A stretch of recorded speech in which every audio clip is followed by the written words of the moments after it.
Vamos retomar aqui nossos estudos sobre a categoria dos comerciários em João Pessoa, na Grande João Pessoa, né? Envolve mais do que uma cidade. E no último vídeo nós paramos na parte de prêmios, né? Vou continuar aqui e nós vamos falar sobre PLR. Vamos continuar. Então aqui, a cláusula 14ª, ela não é tão interessante para a gente porque não tem muitas informações, sabe?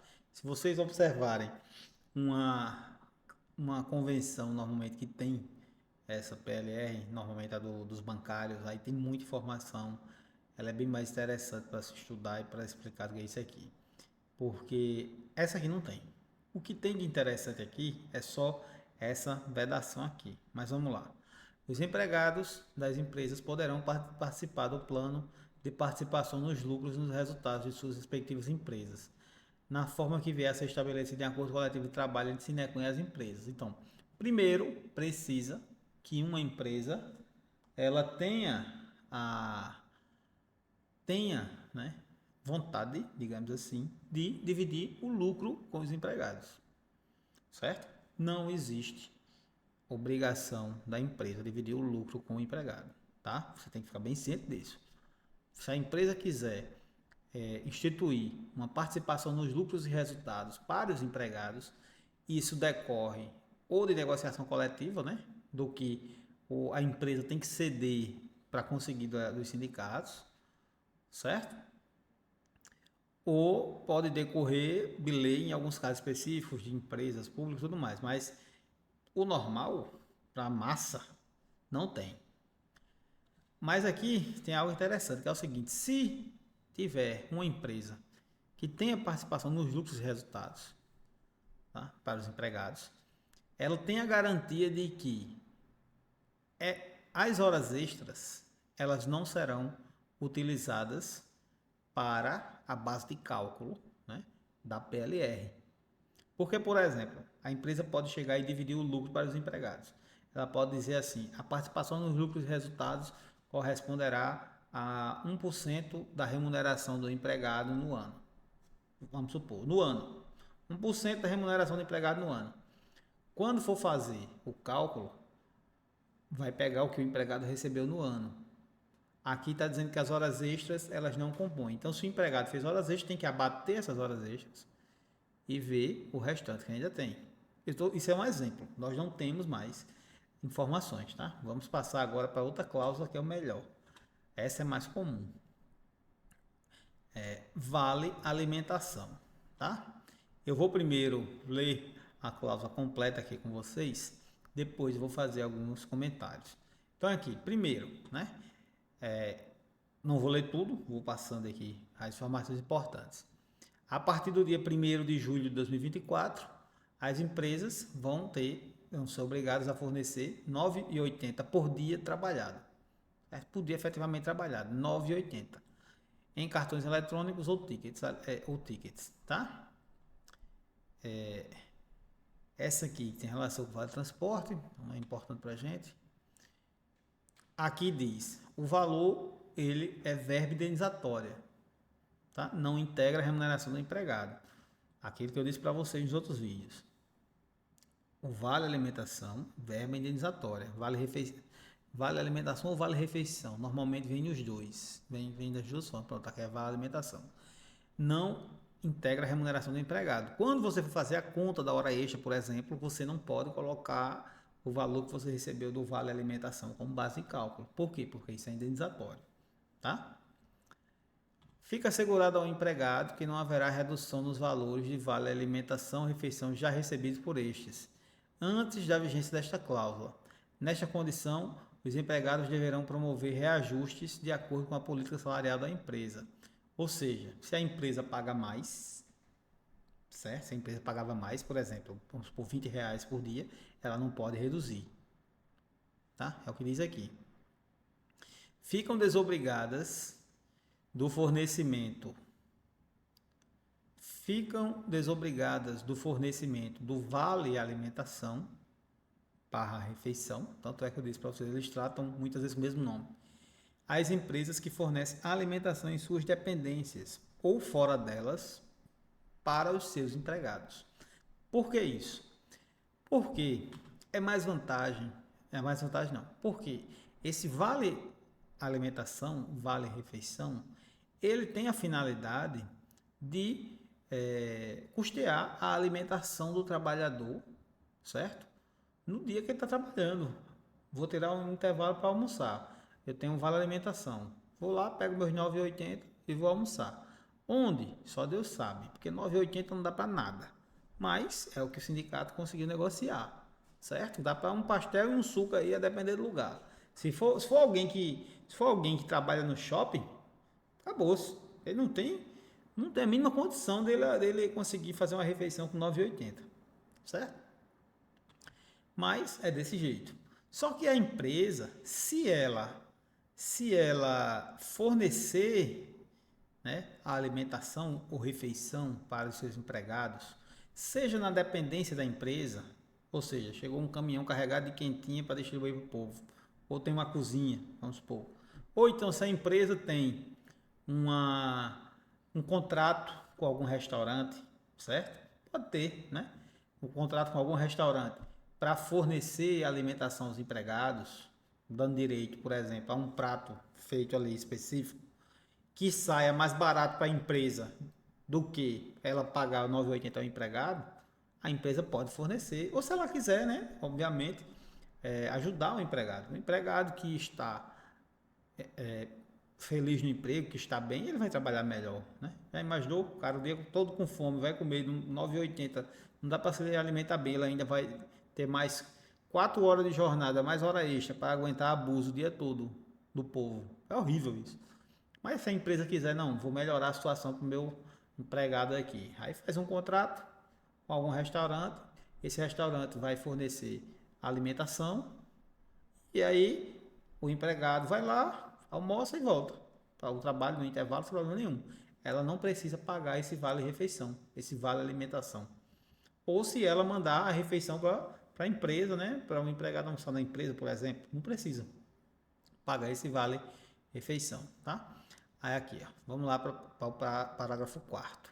As empresas ficam dispensadas do fornecimento do vale alimentação a seus empregados quando o labor for realizado em dia de feriado e domingo, em face da ajuda de custo já estipulada na cláusula que trata do trabalho nos domingos e feriados, bem como quando o expediente no sábado for de apenas 4 horas, tá? Então, o que é muito comum no comércio, trabalha sábado até meio-dia. Nesse dia, a empresa não precisa pagar o vale-refeição.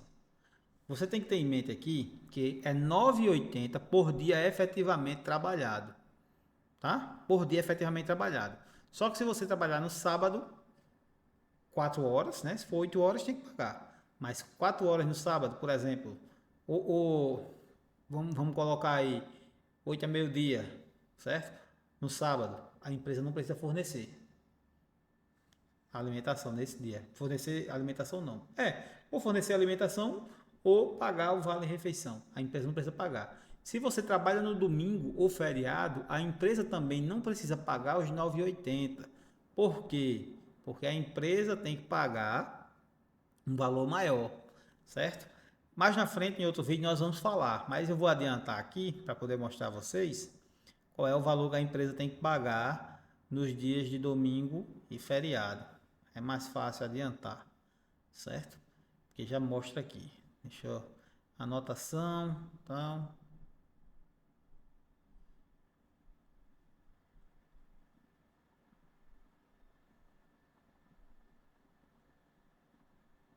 Essa conversa é muito grande, nós vamos fazer vários vídeos ainda. Abertura das empresas comerciais nos domingos e feriados. Olha aqui, ó, minha gente. Tá vendo? Consoante o artigo tal, convenciona as partes que os empregados que trabalham nos dias de domingos e feriados receberão a título de indenização em importância de R$ 63 para cada dia trabalhado no domingo e feriado. Pronto. Aqui dá para o empregado almoçar e voltar para casa de Uber, talvez, né? Já que no domingo e feriado não costuma ter tanto ônibus disponível. Então, quem trabalha domingo e feriado, certo? Tem direito a essa ajuda de custo aqui. nós vamos ver essa cláusula mais na frente, tá? Deixa eu voltar aqui. Nós estávamos falando do vale refeição, certo?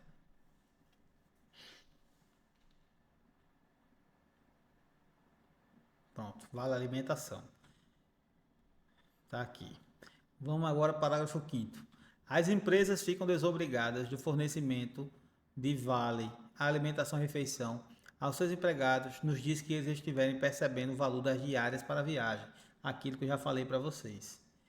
Se o empregado estiver viajando, estiver fora, estiver numa diária intermunicipal, interestadual, vai fazendo trabalho externo, a empresa não precisa pagar os 9,80, porque ela já paga o valor da diária para a viagem, tá? As diárias vão de 13,72, se não me engano, até 60 e poucos reais.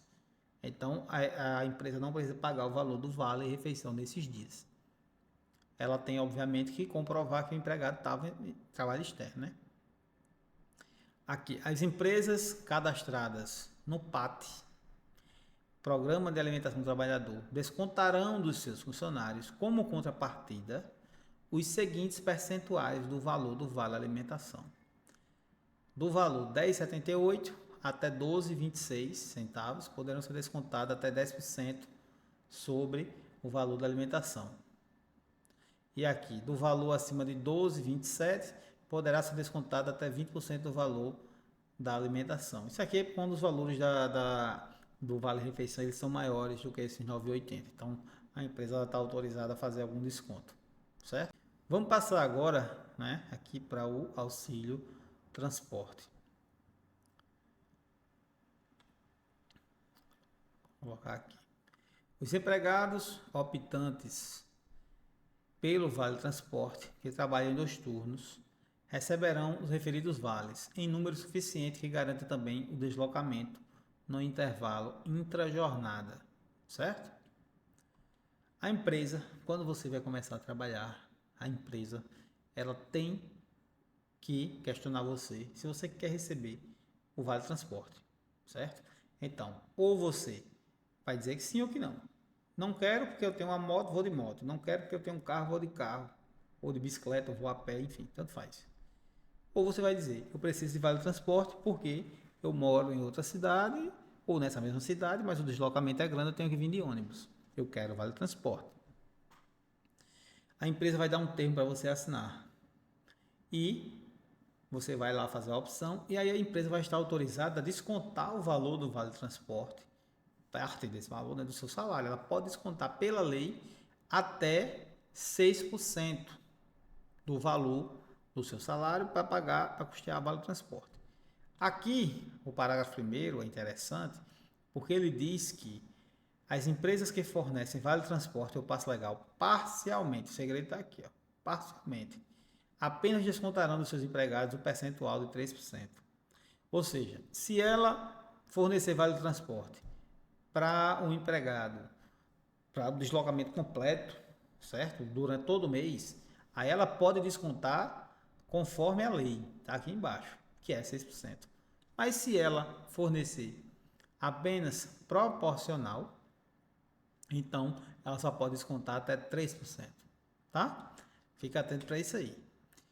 Ficam desobrigadas do fornecimento de vale transporte no intervalo intrajornada as empresas que fornecem vale alimentação e refeição ou fornecem alimentação em suas dependências.